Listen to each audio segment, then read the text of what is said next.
Praise God. ఈరోజు దేవుడిచ్చిన కృపను బట్టి దేవునికి వందనాలు చెల్లిస్తున్నాను. పోయిన ఆదివారం మనము బోయాజు కోసం మనము తెలుసుకున్నాం కదా.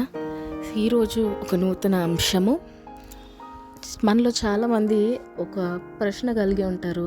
ఏంటంటే, ఎప్పుడన్నా మనకి ఓటమి వస్తే, ఒకవేళ ఓటమి మనము రుచి చూసినట్లయితే, ఎవరి ద్వారా ఎవరన్నా మనకన్నా పై స్థితిలో ఉన్నారంటే వారిని చూసి మనం ఏమనుకుంటాము, నేను వీరికన్నా ఎక్కువ స్థాయిలోకి వెళ్ళాలి అని చెప్పి వారిని ఒక గురిగా పెట్టుకొని మనం ఏం చేస్తాము, వారికన్నా ఎక్కువ స్థాయిలోకి నేను వెళ్ళాలి. అంటే వారికన్నా ఇప్పుడు చదువులోని మనం చూసుకుందాం. ఫర్ ఎగ్జాంపుల్, మనకి మార్క్స్ తక్కువ వచ్చాయంటే, ఇతరులకి మార్క్స్ ఎక్కువ వచ్చాయంటే వీరికన్నా నేను ఎక్కువ మార్క్స్ తెచ్చుకోవాలి అని చెప్పి ఆ ఒక్క వ్యక్తితోటి మనము కంపేర్ చేసుకుంటూ వారికన్నా ఎక్కువ మార్క్స్ వచ్చాయా లేవా అని మాత్రమే కంపేర్ చేసుకుంటూ ఉంటాము. కానీ నిజంగా మన జీవితంలో మనం ఎదిగామో లేదా దానిని మనము గుర్తించము. అయితే చాలామంది ఏం చేస్తూ ఉంటారంటే, ఇలా ఓటమి వచ్చిన సమయంలోని ఇతరుల్ని చూసి వారికన్నా ఎక్కువ అవ్వాలి అని చెప్పి ఆశిస్తారు తప్ప వీరి జీవితంలోని మార్పును తెచ్చుకోవాలి అని చెప్పి ఆశించరు కదా. ఈ ఓటమి అనుభవించినప్పుడు మనలో సాధారణంగా కనిపించేది ఏంటంటే, కొంతమంది ఓటమికి అలవాటు పడిపోతారు. ఇంకొంతమంది ఏమో, ఈ ఓటమి ఇది కాదు, నేను ఎవరైతే నన్ను ఓడించారో వారికన్నా ఎక్కువగా నేను చేస్తాను అని చెప్పి నిర్ణయం తీసుకుంటారు. అది మంచిదే. కానీ మన జీవితంలో మనం ఏం చేస్తూ ఉంటామంటే, ఒక పెద్ద తప్పు మనం ఏం చేస్తూ ఉంటామంటే, ఒక వ్యక్తిని మనము గురిగా పెట్టేసుకొని అతన్ని జయించాలి అని చెప్పి, లేకపోతే ఆమెను జయించాలి అని చెప్పి మనము ఒక బౌండరీ మన చుట్టూ పెట్టేసుకుంటాము. అంతకన్నా ఎక్కువ మనము వెళ్ళము. ఇక్కడ మనం ఆగిపోతూ ఉంటాము. అయితే దేవుడు ఏం చెప్తున్నాడు, మనము పగతోటి మనము ప్రతీకారం తీర్చుకోవాలా? దేవుడు అంటాడు, ప్రతీకారము నా వశము, నేను పగ తీర్చుకుంటాను, నువ్వు మౌనంగా ఉండు అని అంటాడు దేవుడు కదా. అయితే మనం ఏం చేస్తూ ఉంటాము, నాకు కోపం ఉంది, నేను చేసి చూపిస్తా అని చెప్పి మన శక్తితోటి మనము ప్రయత్నించడానికి చేస్తూ ఉంటాము. కానీ మన శక్తితో మనం ప్రయత్నిస్తూ ఉంటాం, కానీ అసలు చేయాల్సింది ఏంటి, యెహోవా మీద ఆధారపడము. మనం ఎల్లవేళలా కూడా యెహోవా మీద ఆధారపడాలి. అయితే ఒక మంచి మాట, do not compare with others, do not compete with others, do compare with your yesterday self, do compete with your yesterday self. అంటే ఏంటండి, ఇతరులతోటి పోల్చుకోకండి, ఇతరులతోటి పోరాడకండి, మీతో మీరు పోరాడండి. నిన్నటి దినముల మీతోటి ఈరోజు మీరు పోరాడండి. నిన్న మీరేమై ఉన్నారో ఈరోజు మీకు ఏమన్నా తేడా తెలుస్తుందా, దానితోటి మీరు పోల్చుకోండి. అంతే తప్ప వేరే వారితోటి పోల్చుకోవద్దు. మనం అనేక సార్లు చేసే తప్పు ఇదే.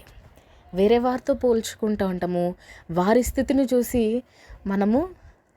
మాకు అదే స్థితి కావాలి, అంతకన్నా ఎక్కువ స్థితి కావాలని చెప్పి వీరిని పోల్చుకుంటూ ఉంటాం తప్ప దేవుడు మనల్ని ఏ స్థితిలో ఉంచాలనుకుంటున్నాడో అది మనము మర్చిపోతూ ఉంటాం మన జీవితాల్లోని.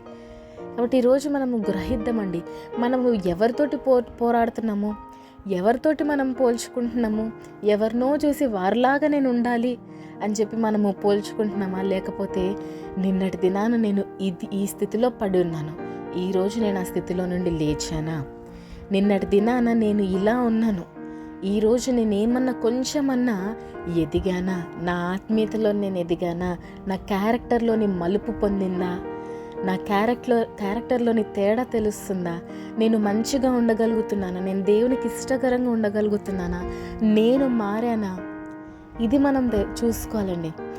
అయితే ఇక్కడ ఒక చిన్న వచనము నేను మీకు చూపిస్తాను. అయితే ఇది దావీదు జీవితంలోని, దావీదు పోరాడేటప్పుడు దేనితోటి పోరాడాడండి, ప్రేమతోటి పోరాడాడు.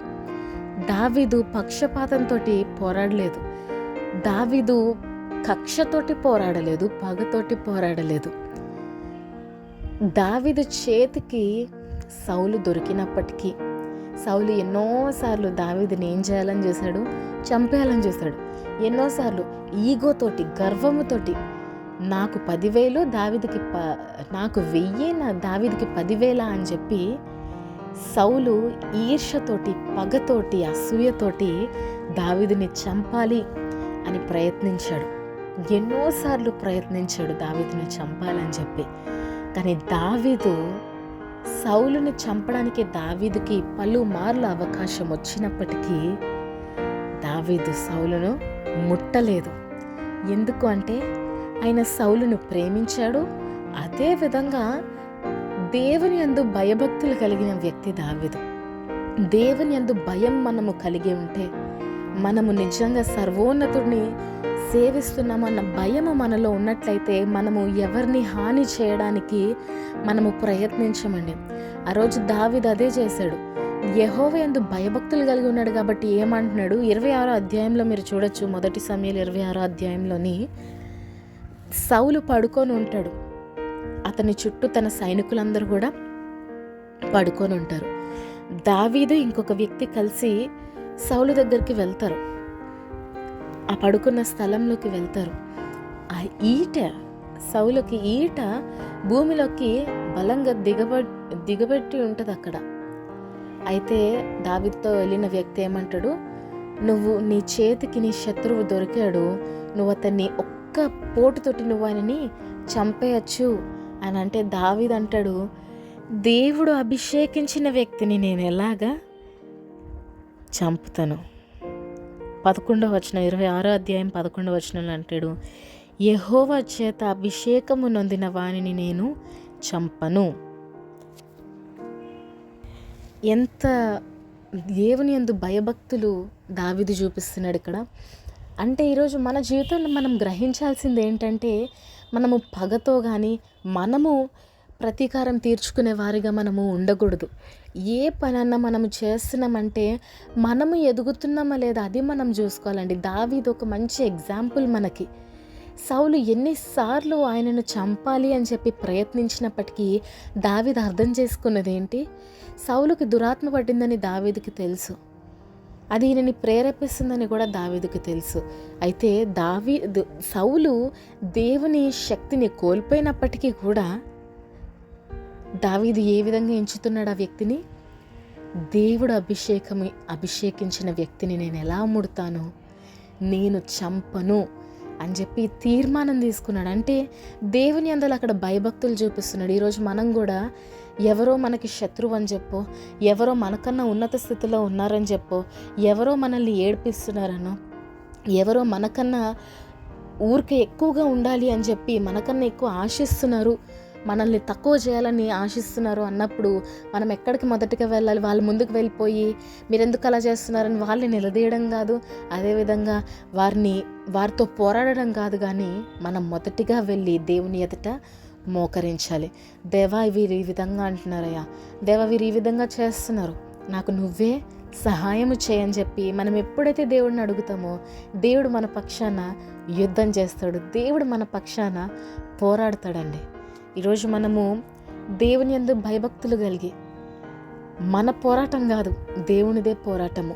మనము జయించాలనుకున్నది ఏంటంటే మొదటిగా మనము మన క్యారెక్టర్ని మనము గుణపరుచుకుందాం, మనము గుణవతులుగా మనము జీవిద్దాం. మొదటిగా వేరే వారితోటి పోరాడడం కానీ, వేరే వారితోటి మనల్ని మనం పోల్చుకోవడం కానీ అవసరం లేదు.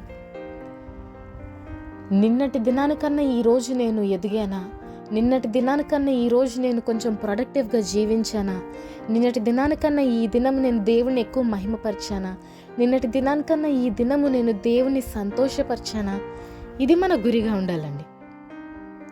నిన్నటి దినానికన్నా ఈ దినం ఆత్మీయతలోని నేను ఎదుగుతూ వస్తున్నానా, దేవునికి దగ్గర అవుతున్నానా, ఇది పరీక్షించుకోండి.